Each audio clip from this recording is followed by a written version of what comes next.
عزیزان گرامی وقار، اللہ کریم کو سب سے زیادہ ناپسند چیز جس کا ذکر قرآن پاک میں بھی ہے وہ ظلم ہے۔ ظلم کو اللہ تبارک و تعالی ہرگز پسند نہیں فرماتا، اور ظلم کا مطلب صرف کسی پر ہاتھ اٹھانا ہی نہیں بلکہ کفر اور شرک بھی بہت بڑا ظلم ہے۔ قرآن پاک میں اللہ نے فرمایا ان الشرک لظلم عظیم، اللہ کے ساتھ کسی کو شریک ٹھہرانا بہت بڑا ظلم ہے، اور اس ظلم کی بہت ساری شاخیں ہیں جو آج ہم دنیا میں دیکھ رہے ہیں۔ انسان کسی نہ کسی جگہ پر ظلم کرنے کا شکار ہو جاتا ہے، ظالم بن جاتا ہے۔ اور ظلم کی تعریف اگر دیکھیں عربی میں تو یوں کہا گیا وضع الشیء علی غیر محلہ، کسی چیز کو اس کی جگہ پر نہ رکھتے ہوئے، اس کی حیثیت کو اس کی حیثیت کی جگہ پر نہ رکھتے ہوئے دوسری جگہ پر رکھ دینا، یہ ظلم کہلاتا ہے۔ حقدار کو حق نہ دینا یہ ظلم ہے، یا اپنے حق سے زیادہ کسی سے چھین لینا یہ بھی ظلم ہے۔ اور یہ ظلم کی ایک دو نہیں ہزاروں مثالیں ہیں، لیکن قرآن ہر ظلم کی مذمت کرتا ہے۔ اللہ کریم کئی جگہوں پر ارشاد فرماتا ہے ان اللہ لا يحب الظالمین، اللہ تعالیٰ ظالموں کو ہرگز پسند نہیں فرماتا۔ میرے عزیزو، گناہ بھی ظلم ہے، جیسے کہ قرآن میں اللہ نے فرمایا وَلَوْ أَنَّهُمْ إِذْ ظَلَمُوا أَنفُسَهُمْ، جب لوگ اپنی جانوں پر ظلم کر لیں تو اے محبوب آپ کے دربار پہ آئیں۔ یہ جو آیت ہے ظلم کا مطلب کیا ہے؟ انسان جب گناہ کرتا ہے تو وہ اپنے آپ پر ظلم کرتا ہے۔ ظلم کی بہت ساری شاخیں ہیں، اور ظالموں کو اللہ پسند نہیں فرماتا، چاہے وہ اپنے اوپر ظلم کیا ہو یا کسی نہتے پر ظلم کیا ہو۔ آج دنیا میں جو حالات ہم دیکھ رہے ہیں، ظالموں کا ظلم عروج کو پہنچا ہوا ہے، اور قرآن پاک میں رب تعالیٰ نے ظالموں کی نشانیاں بھی بیان کی، ایسا نہیں کہ یہ پہلی مرتبہ ہوا ہے۔ اللہ تعالیٰ فرماتا ہے وَكَم مِّن قَرْيَةٍ أَهْلَكْنَاهَا، کتنی بستیاں ایسی ہیں جن کو ہم نے ہلاک کر دیا۔ رب تبارک و تعالیٰ نے ان کو ختم کر دیا کیونکہ وہ ظالم تھے۔ ظالموں کی بستیاں جو ہلاک ہوئیں، قرآن پاک میں 3 مثالیں آپ کو بتاتا ہوں۔ ایک نوح علیہ السلام کی امت اور ان کی آبادی، دوسری حضرت لوط علیہ السلام کی قوم، تیسری حضرت صالح علیہ السلام کی قوم۔ یہ تینوں قومیں ایسی ہیں، گناہ میں تو تھی لیکن غرور بہت زیادہ تھا، گھمنڈ بہت زیادہ تھا۔ آج کے دور میں اگر کسی کے پاس پیٹروٹ میزائل ہیں اور بم بارود کی طاقت رکھتا ہے، نیوکلیئر پاور ہے، تو وہ یہ سمجھتا ہے مجھے کوئی شکست نہیں دے سکتا۔ یہ ہر دور میں ظالموں کا خواب رہا ہے، ہر دور میں ظالم اسی طرح کی فکر رکھتے ہیں۔ نوح علیہ السلام کی قوم بہت مضبوط قوم سمجھی جاتی تھی۔ اللہ تعالیٰ نے اپنے نبی کو جب حکم فرمایا کہ آپ ایک کشتی بنائیں بہت بڑی، تو وہ آپ کا مذاق اڑاتے تھے۔ یہاں دور دراز کہیں نہ ندی ہے، نہ نالا ہے، نہ سمندر ہے، کشتی کس میں چلاؤ گے؟ اللہ کے نبی کو پتا تھا کہ عذاب آنے والا ہے، اور اپنے ایمان والوں کو آپ ڈرا بھی رہے تھے، لیکن کفار و مشرکین غرور و تکبر میں ایسے تھے، یہاں تک کہ نوح علیہ السلام نے اپنے بیٹے کو بلا کر کہا جو کافر تھا، کہا میرے ساتھ آ جا، یا بنی ارکم معنا ولا تکن مع الکافرین، بیٹا ہمارے ساتھ آ جا، کافروں کے ساتھ مت جا۔ اس نے کیا کہا؟ قال سآوی الی الجبل یعصمنی من الماء، میں تو پہاڑ کی اونچی چوٹی پر چلا جاؤں گا، تمہارا پانی مجھے کچھ نہیں کر سکے گا۔ یہ اس وقت ظالموں کا خیال تھا، گمان تھا۔ پھر اللہ تعالیٰ قرآن پاک میں فرماتا ہے وَفَجَّرْنَا الْأَرْضَ عُيُونًا، ہم نے زمینوں کے سارے چشمے پھاڑ دیے، ہر جگہ سے پانی کے سوتے نکلے، اور پھر آسمان کے سارے دروازے کھول دیے فَفَتَحْنَا أَبْوَابَ السَّمَاءِ بِمَاءٍ مُنْهَمِرٍ، اللہ فرماتا ہے آسمان کے سارے دروازے پانی کے کھول دیے، آسمانوں سے پانی اور زمینوں سے پانی۔ فَالْتَقَى الْمَاءُ عَلَى أَمْرٍ قَدْ قُدِرَ، سورہ قمر کی آیتیں ہیں، رب تعالیٰ فرماتا ہے پانی اتنا بڑھ گیا کہ جو رب تبارک و تعالیٰ کی طے کی ہوئی معینہ نشانی تھی وہاں تک جا کر پانی مل گیا، روئے زمین پر کوئی باقی نہ رہا سوائے حضرت نوح علیہ السلام کی کشتی کے، کوئی نہیں باقی رہا۔ جب یہ پانی پھیل گیا، کیا پہاڑوں کی چوٹیاں، کیا محلوں کی اونچائیاں، سب غرق ہو گئے۔ اور وہ جبابرہ، وہ قوت کے بادشاہ جو کہتے تھے ہمارا کوئی کچھ نہیں بگاڑ سکے گا، سڑ گئے پانیوں میں۔ صرف پانی اللہ تعالیٰ بھیج دے تو انسان اسے روک نہیں سکتا، عذاب الہی کو کیسے روک سکے گا؟ دوسری گھمنڈی قوم، غرور میں مبتلا قوم تھی حضرت لوط علیہ السلام کی قوم، جو بدکاریوں میں ملوث تھے۔ اللہ کا جب عذاب آیا تو قرآن پاک میں رب تعالیٰ فرماتا ہے وَأَمْطَرْنَا عَلَيْهِمْ حِجَارَةً مِّن سِجِّيلٍ، نوکیلے پتھروں کی ہم نے ان پر بارش کی۔ فَجَعَلْنَا عَالِيَهَا سَافِلَهَا، ان کی اونچائیوں کو اٹھا کر کے نیچے پلٹ دیا گیا۔ زمین کو فرشتوں نے اوپر تک اٹھایا اور اس کے بعد پلٹ دیا۔ یہ پوری بستی غرق ہو گئی، ختم ہو گئی۔ یہ بستی بھی وہی تھی جس کو حضرت لوط علیہ السلام بار بار تنبیہ کرتے تھے کہ ظلم سے بچو، ظلم سے بچو۔ ظلم اللہ کے عذاب کو دعوت دیتا ہے، لیکن وہ مذاق اڑاتے تھے، اور جب ہلاک و برباد ہو گئے، ختم ہو گئے، ان کی نشانیاں بھی باقی نہیں رہی۔ وہ پتھروں کی بارشیں کہاں ہوئی تھی واللہ عالم۔ لیکن میرے عزیزو، ہم نے دیکھا ہے جہاں یہ قوم آباد تھی، اس علاقے کو آج بتایا جاتا ہے وہ جارڈن کا علاقہ تھا، بحر مردار، جہاں پر آج باقی ہے ڈیڈ سی۔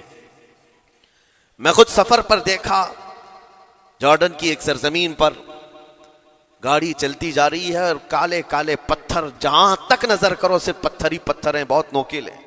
ایسے پتھر میں نے دنیا میں دوسری جگہوں پر نہیں دیکھا۔ آج بھی اسی طرح سے باقی تقریباً 100 کلومیٹر 150 کلومیٹر تک صرف پتھر ہی ہے، بیچ میں صرف ایک روڈ جاتا ہے، اس کے بعد نہ کوئی درخت دکھتا ہے، نہ کوئی عمارت ہے، نہ کوئی پہاڑ ہے، صرف پتھر، پتھروں کا صحرا ہے۔ آج کی اس صدی میں دیکھ کر کے ان پتھروں کو ہیبت طاری ہو جاتی ہے۔ جس وقت وہ برسے ہوں گے ان کی حالت کیا ہوگی؟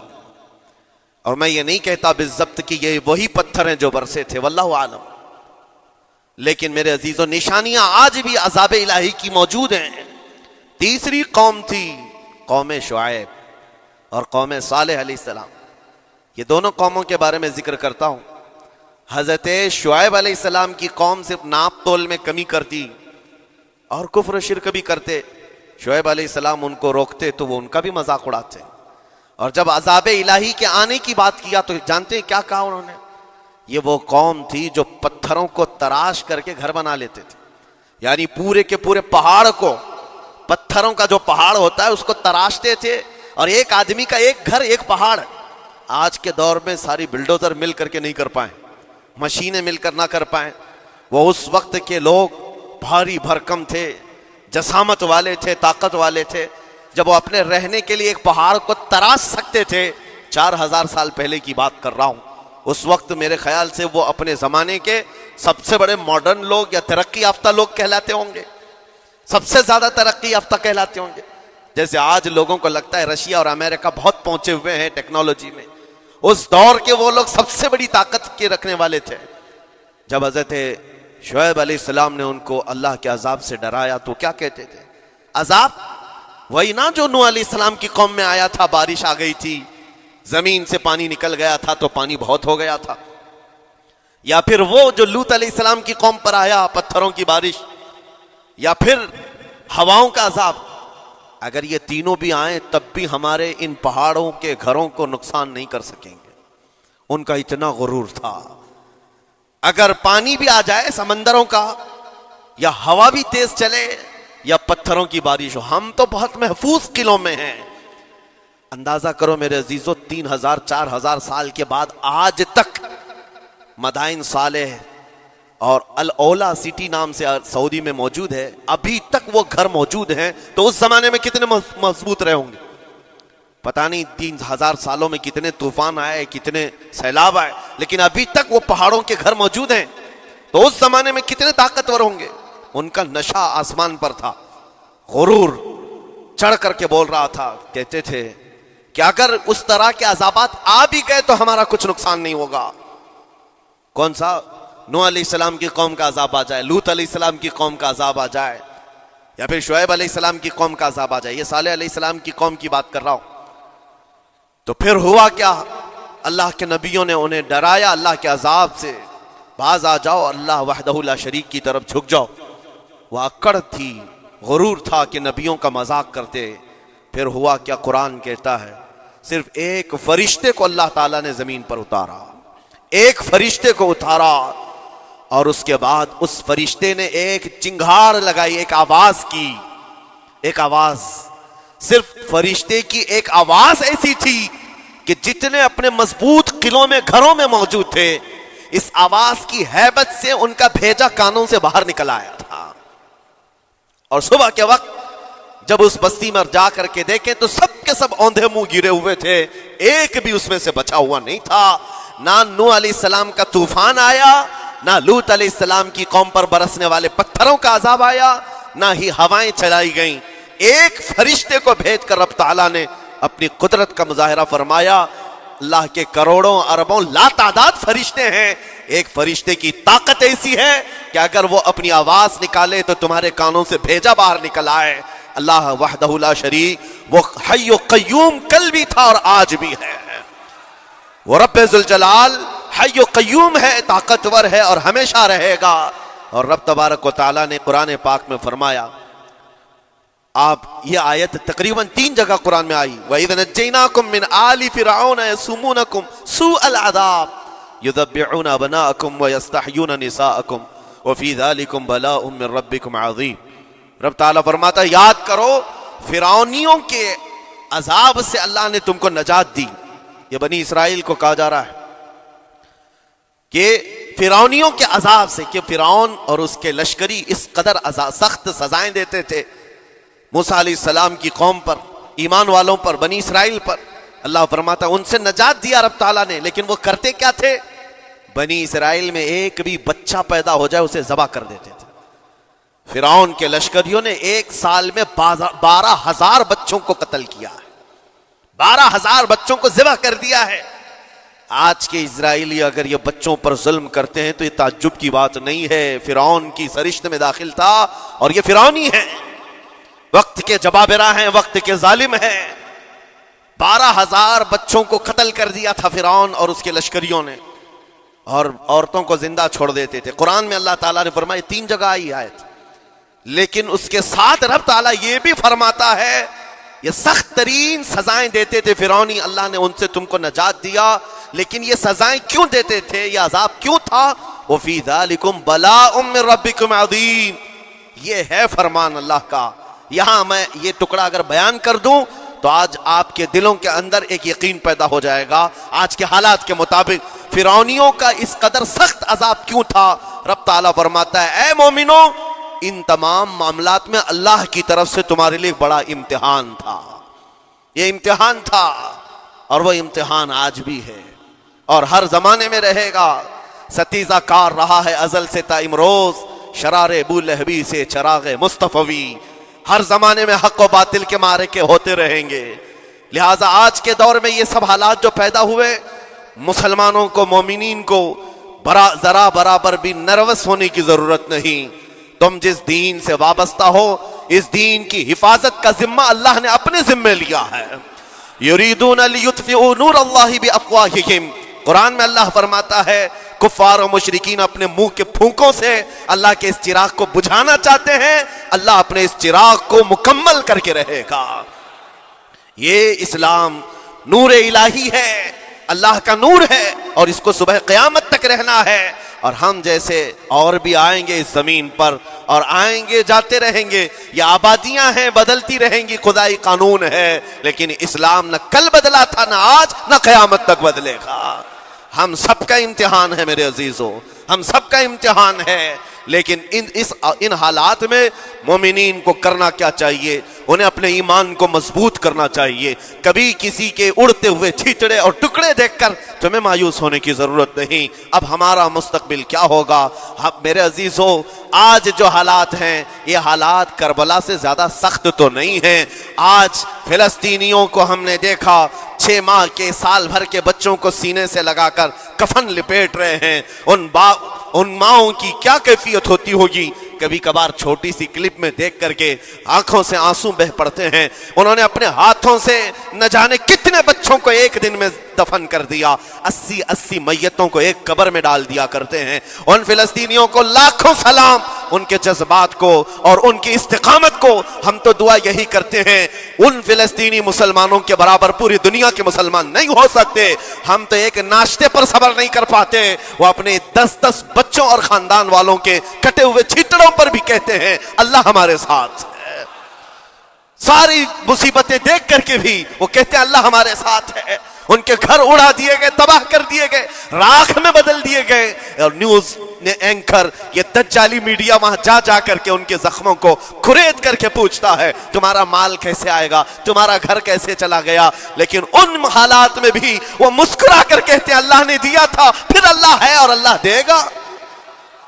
ان کے ایمان کے برابر ہم نہیں ہو سکتے. لیکن میرے عزیزو, پوری دنیا کے مسلمانوں میں اس مسئلے نے آج ایک اتحاد کی فضا قائم کی ہے. اگر ہمارے درمیان آج بھی اتحاد نہیں ہو سکتا تو پھر میرے عزیزو, شاعر نے سچ کہا تھا, جگہ جگہ کے تھک چکے ہیں تمہیں یہ ہنگامے, نشاط لذت خواب گراں بدل ڈالو. غلط روی سے منازل کا بعد بڑھتا ہے, مسافر و رویش کارواں بدل ڈالو. آج کے حالات تمہیں اگر نہیں بدلنے پر مجبور کیے تو پھر بتاؤ کون سے حالات تمہیں بدلیں گے, کب تم بدلو گے. لیکن ان حالات پر آج بعض لوگوں نے یہ کہنا شروع کیا. میں نے چند دنوں پہلے ایک آیت پڑھی تھی, ایک بیان میں کہا تھا اللہ قرآن میں فرماتا ہے هو الذی ارسل رسولہ بالہدی ودین الحق لیظہرہ علی الدین کلہ. وہ اللہ ہے جس نے حق دین کے ساتھ اپنے رسول کو بھیجا ہے اور ہدایت کے ساتھ اپنے رسول کو بھیجا ہے. کیوں بھیجا ہے؟ لیظہرہ علی الدین کلہ, تاکہ وہ رسول پوری دنیا پر یہ دین غالب کرے. یہ دین غالب آئے گا.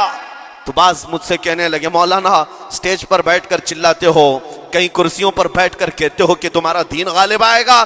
تمہارا دین تو آج ٹکڑے ٹکڑے کیا جا رہا ہے, کوئی کچھ نہیں کر پاتا. ان ظالموں کو میں یہ کہتا ہوں, ان کو یہ میں کہتا ہوں, ان تمام حالات سے تم ہرگز یہ مت سمجھنا کہ دین غالب آئے گا. چاند پر بھی گہن لگتا ہے, لیکن جب گہن چھٹتا ہے تو چاند پورے آب و تاب کے ساتھ چمکتا ہے.